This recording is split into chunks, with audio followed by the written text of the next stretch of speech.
When engineers get called to fix a damaged structure, the first thought is usually, how do I repair this? But that's the wrong first question. The real question is, why did this happen? Because if you don't find the cause, your repair might look strong, but it still misses the problem. In this video, I'll show you how to reverse engineer structural failures. We'll look at a few examples, then use a failed timber truss to work backwards from the damage to the likely cause. So what do I mean by reverse engineering? I don't mean making the problem more complicated than it needs to be. I mean looking at the damage and working backwards. So instead of starting with what repair detail do I need, you start with what story is the damage telling me. For example, if a wall is cracked, the crack is not the real problem. The crack might be telling you that the foundation's moved, or maybe that water got somewhere it shouldn't. If the cord of a roof truss buckles or fails, like in the example that we'll look at today, the buckled cord and the broken connection are not the full answer. They're clues. And our job as structural engineers is to work backwards from those clues to understand what caused the failure. So let me explain what I mean by that. So this is the job that we're looking at. This was a damaged girder truss in a tiled roof. It was not just a small standard truss sitting there by itself. A girder truss typically supports other trusses. And in this case, it was supporting two other girder trusses. It was also supporting a tiled roof, which is much heavier than a light metal sheet roof. Tiled roof is probably around 60 kilos per square meters. It spans 15 meters. It's a big daddy girder truss. It's taking some serious loads. Let's start with the basic structural logic. A roof truss under gravity load is usually working in a pretty simple way. The roof loads push down, the top cord goes into compression, the bottom cord in tension. And when you have a slender member in compression, one of the first things you should think about is buckling. That's exactly what happened here. The top cord buckled and it failed at a weak point along the cord, which in this case was this splice plate connection. Now we start reverse engineering the problem. We're not going to start with what steel plate do I add here to fix the problem. We're going to start with, why did this compression member buckle? If you remember the Euler buckling equation, the critical load is pi squared EI divided by effective length squared. The important part here is the effective length squared. If the effective length doubles, the buckling capacity drops to 1/4.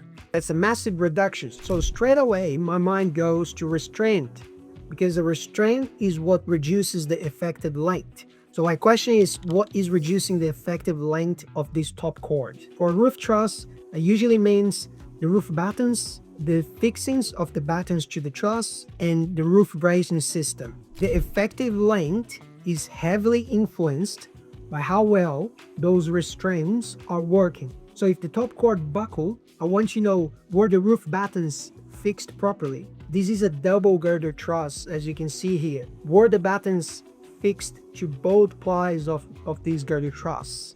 Were any battens damaged or loose? Was the speed brace still working? That's reverse engineering. So we start with the visible failure, then we work backwards through the structural behavior. So we go from top cord, buckled, top cord was in compression, compression members need restraint, restraint reduces the effective length. So now we inspect the restraint system. And that is how the formula tells you where to look. And that's why structural engineers are usually engaged for this type of forensic work, because we understand how these members are supposed to work. So we should also be able to work backwards when they stop working. Anyone can go on site and point to a defect, but it usually takes an engineer to work out the likely root cause. Now, I'm not saying you will always analyze a formula and find one perfect cause. Structural failures can come from a combination of things. It could be moisture,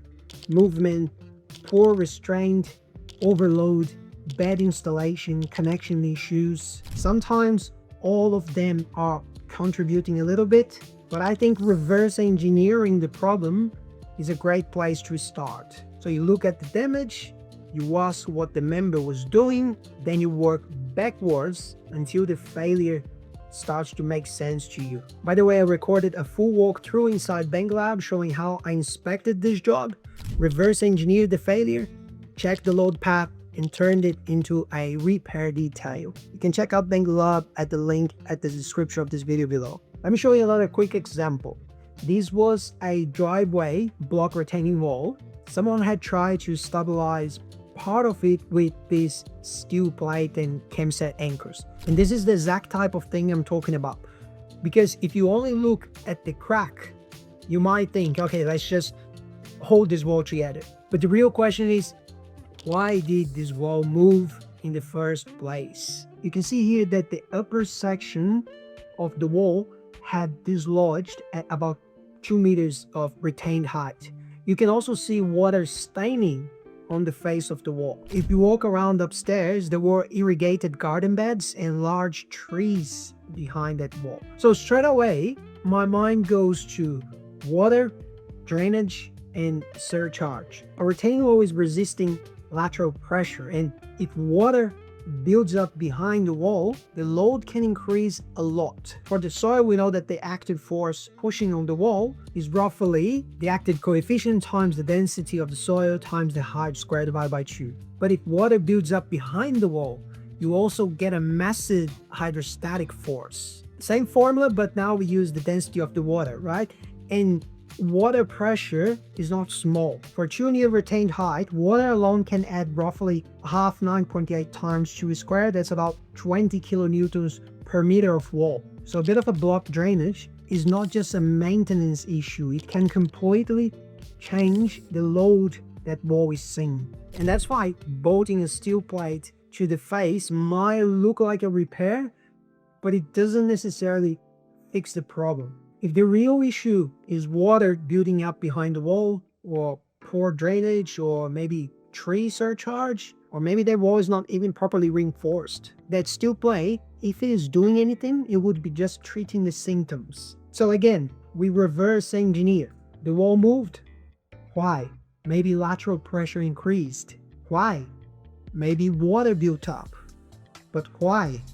Maybe drainage was missing, blocked, or maybe was insufficient. Maybe the irrigation behind the wall kept the soil wet. Maybe trees and garden beds added surcharge or movement. So now the inspection is not just where do we bolt a steel plate to the wall. The inspection becomes, is there any drainage gravel? Is there any ag pipe behind the wall? Where does the water go? Is there surcharge behind the wall? Are trees affecting the wall or the footing? Does that wall even have steel reinforcement in it? So that is the difference between patching the damage and understanding the cause. So if I had to turn this into a simple framework, it would be this. When you inspect a failure, don't start with the repair. Start with 5 questions. So number 1, what failed? Was it a member, a connection, a support, a footing, or the whole system? Then number 2, what was that element supposed to do? Was it in compression, tension, bending, shear, or resisting lateral pressure? Then number 3, what formula or structural behavior explains that failure? For the truss, it was buckling. For the retaining wall, it was lateral pressure. Number 4, what variables in that formula could have changed? So effective length, restraint, water, surcharge, span, load, stiffness. And then number 5, what do I need to inspect to confirm that theory? That's the important part. The formula doesn't give you the answer. It tells you where to look. That's the difference between doing calculations and actually thinking like an engineer. So the main lesson is simple.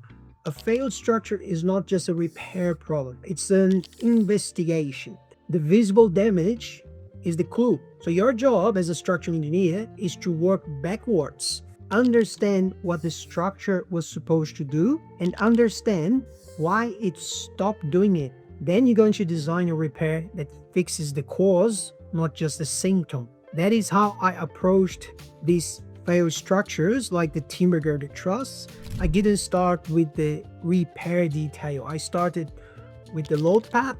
The top cord buckled, the top cord was in compression members need restraint, so I had to inspect the battens, the bracing, the nail plates, and the surrounding trusses, and only then does the repair detail will start to make sense. Alright, so if you're inside Bang Lab, I've added the full case study there, where I go through the inspection, the drawings, the repair detail, and the thinking behind it in more depth. But even if you take one thing from this video, take this. Don't just ask, how do I fix it? Ask first, why did it fail? I'll see you in the next video.